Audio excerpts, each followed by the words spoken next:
best sports show, the Tony and Tim Show. We're back again. I'm Tony. And I'm Tim.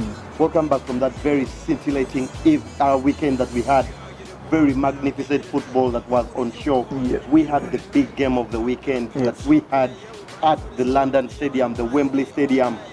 Spurs humiliating unbeaten Chelsea, beating them by 3-1. It is a score that we never imagined, Tim. Yeah, Tony, we never imagined, just like you've said, humiliating Chelsea. I thought Tottenham started with like a house on fire, Tony. They were totally running against, running ragged the defense of Chelsea. You haven't seen Tottenham this good in a long time. No. And I didn't mention it, Tony, the last episode, that having lost to City and Liverpool at home, they owed their fans something, and I think that performance was what the fans wanted. Fire. I think Tottenham came out of the block very, very interesting. Yeah. By 10th minute, they were already 1 goal up. Yeah. By the 16th minute, they were already 2 goals up. Yeah. It's a performance that probably Pochettino will be looking at his lads and saying, guys, why can't we replicate this kind of game week in, week out? Yeah. But very interesting in the picks, in terms of the squads that were put out there. Tottenham started the game with 2 players that we had thought would have tough afternoons in Juan Foyth and Serge Aurier. They played very solidly at the back, in my opinion. The issue for me, we had talked about the midfield battle being won by Chelsea. If they brought out the people that they brought out, Kovacic, Kante and Jorginho. Pochettino chose to play Eric Dyer alongside Moussa Sissoko. Was that a masterstroke? It was a masterstroke, Tony. We all know Eric Dyer is the guy who sits and waits for any opponent to come against him.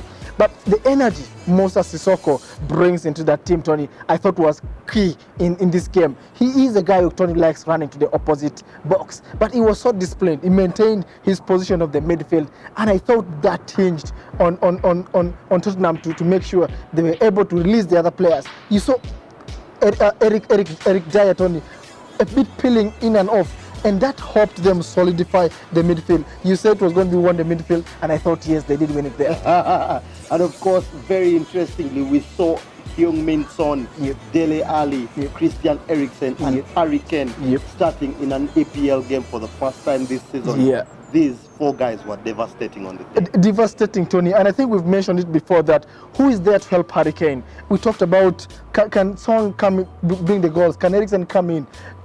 And Lucas Moura, Tony, though he didn't play, but these guys behind Kane were brilliant. I thought everyone gave almost 100%. I know if you're a coach, these are the kind of games you need from your players, especially a team like Chelsea that was ahead of you, and now Tottenham find themselves ahead of Chelsea on 30 points, of course, in 3rd place, and Chelsea currently lie 4th on 28 points.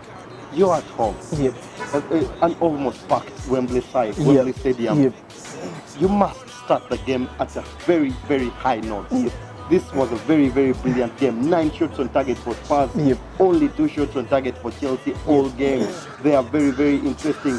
Spurs bossing the possession, 66% that they had in this particular game. I believe this is as good as Spurs has played all season. They beat Manchester United 3-1 in that particular game, beating Chelsea 3 goals. A team that has not been unbeaten the entire season.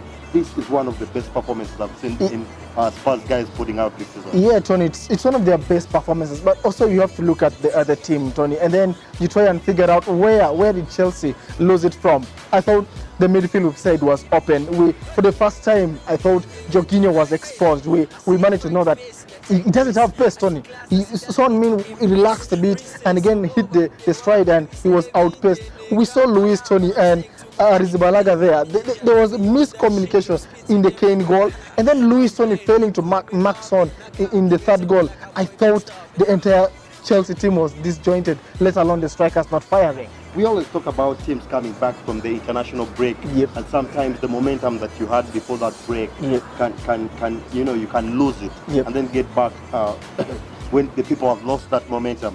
Was it a case of Chelsea players losing that momentum when they got back? Because David Luiz looked out of sorts. It's Kepa Arrizabalaga. We talked about how the jury is still out on his performances. I'm not yet convinced that is a 70 million pound goalkeeper. So we saw how bad he performed in this particular game. nothing to take away. We can't take anything away from this Spurs side. But first of all, Yes. what does Sarri have to do with N'Golo Kante? Yes. He looks like he's out of sorts. He's not playing the position that we've known him to be playing. Yes. He looks like he's played out of position. Yes. It's affecting his game, but it's also now starting to affect the team. Yeah, it's going to affect the Chelsea team, Tony. We've all seen currently Sarri is playing a triangle with the edge at Jorginho. He's playing Jorginho, then the two up front. I think it should be the reverse. Jorginho and Kante need to be at the base of the triangle and then just keep Kovacic or Barkley at the front. If he gets that right, maybe he can get back the balance. And also, Tony, he has to look at who is the opponent. When you play Kante up front and you're playing the lesser strong sides, it's okay. But if you're playing Tottenham, this is not a small boy. Where they lead you 2 goals in the first 20 minutes. He has to think through and know he has to go sometimes defensive. And I believe it was a learning curve for him. He must have learned a lot in that Spurs game. Very, very interesting there. Of course, Chelsea coming into this one unbeaten, but going away heavily beaten by Tottenham Hotspur, 3-1. Up front for Chelsea, Yes. Hazard, Willian and Morata. Yes. How did they perform? Tony, as long as Hazard does not deliver, then the front three guys all are dead. And Morata, Tony, struggling. I thought Foyth was a better player. Managed to mark Morata. This is a young boy, Tony. Of course, we cannot forget that Foyth almost fouled. He had fouled there was a penalty shout there, but the ref didn't see it. I thought that was a penalty. But still, you have to look at Willian. It was until he was substituted, then you started seeing him. So, Tony, I thought the Chelsea front line was poor. Very interesting. We've been talking about Chelsea lacking a number 9 all season. We saw, of course, Giroud came in as a sub and nodded their consolation goal on 85 minutes there. So it's very, very interesting to see these two teams have very interesting fixtures coming up.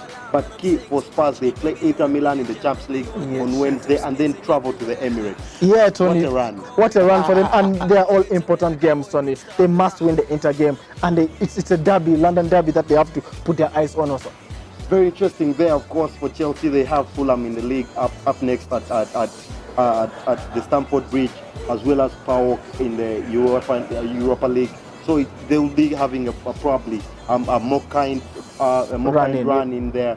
So they should be expecting to get some points there. But for Tottenham, very, very interesting. If they play the way they played at the weekend, Timothy, trust me, they are getting that Inter Milan win. Yeah, they should be able to beat Inter if they play the same way.